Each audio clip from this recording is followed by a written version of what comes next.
liebe Freunde des Boxsports. Wir sind heute hier auf der Kutsch Boxveranstaltung in Falkensee. Und ja, als unseren ersten Interviewpartner haben wir heute die Fürstenwalder Boxlegende Nick Klappert. Nick, grüße, schönen guten Abend. Ja, schönen guten Tag, hier Boxen Digital. Ich freue mich, dass ich hier sein darf, ja. Und ich bin gespannt. Nick, mein alter Freund, Mensch, was führt dich heute hierher? Ja, als erstes muss ich sagen, ihr führt mich hierher. Ja, wir haben uns so schon lange nicht mehr gesehen. Und ja.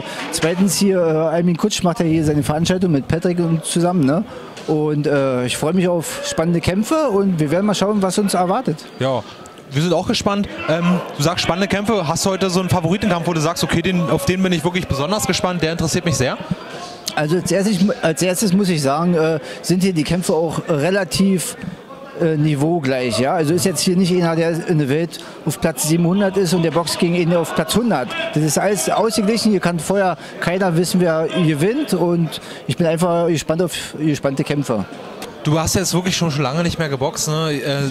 Du hast ja auch beim kürzlichen Interview dazu gesagt, ne, nicht gerade die Corona-Zeit hat dazu beigetragen, dass du wirklich inaktiv warst. Aber jetzt mal so eine persönliche Frage, Nick. Du hast jetzt warst lange inaktiv, hast du dich trotzdem fit gehalten? Also stehst du am Samstag, machst du Sparring, hier mal Partnerarbeit, mal Hanteln oder so? Ja, also ich halte mich immer fit. Ich habe jetzt 30 Jahre lang hier geboxt und der Sport und Training, das bleibt immer bestehen. Ich halte mich immer fit. Corona, ja, wie gesagt, Corona hat vieles kaputt gemacht im Sport. Ich habe jetzt bestimmt, ich weiß gar nicht, 2 Jahre jetzt nicht mehr im Ring gestanden. Wie gesagt, Sparring mache ich trotzdem, aber jetzt erstmal, ein Kampf war jetzt nicht mit drin. Du hast jetzt mitbekommen, Ronny Gabel gibt ja jetzt seinen Ausstand. Ne? Er ist ja ähnliche Gewichtsklasse und er gibt jetzt eine Riesengala dort in der Verdi Music Hall. Könntest du dir sowas auch nochmal vorstellen, dass du sagst, okay, für diesen Kampf, für so einen Abschiedskampf vor meinem Publikum, vor meinen Freunden, vor meiner Familie, mache ich es nochmal richtig groß, mache nochmal eine richtig große Halle auf. Könntest du dir sowas vorstellen? Auf jeden Fall. Also natürlich, das ist für jeden Sportler, der irgendwo zu Hause boxt, ein Riesending. Und für meine Leute und auch außerhalb, die Leute, die entkommen würden, wäre natürlich ein klasse Event, sage ich jetzt mal. Ja? Und wir werden mal schauen, was jetzt demnächst mit den Gesprächen ist und was vielleicht irgendwie stattfinden könnte. Ja, also das wäre natürlich richtig cool. Also ich würde dir da natürlich auch wieder helfen, ne, in der Vorbereitung. Ne? Also mach dich auf was du fast. Ich habe schön trainiert und du warst ja diese Woche im Interview gewesen, ne? bei dem Longwitz, ne? Ja. Über Paraguay, habt ihr da eine Videokonferenz geschaltet und da hast du auch unter anderem erwähnt, dass du dabei bist, einen Trainerschein machen zu wollen. Wie ist denn da der Stand? Wann geht's denn los oder wann bist du fertig? Kannst du dazu schon was sagen?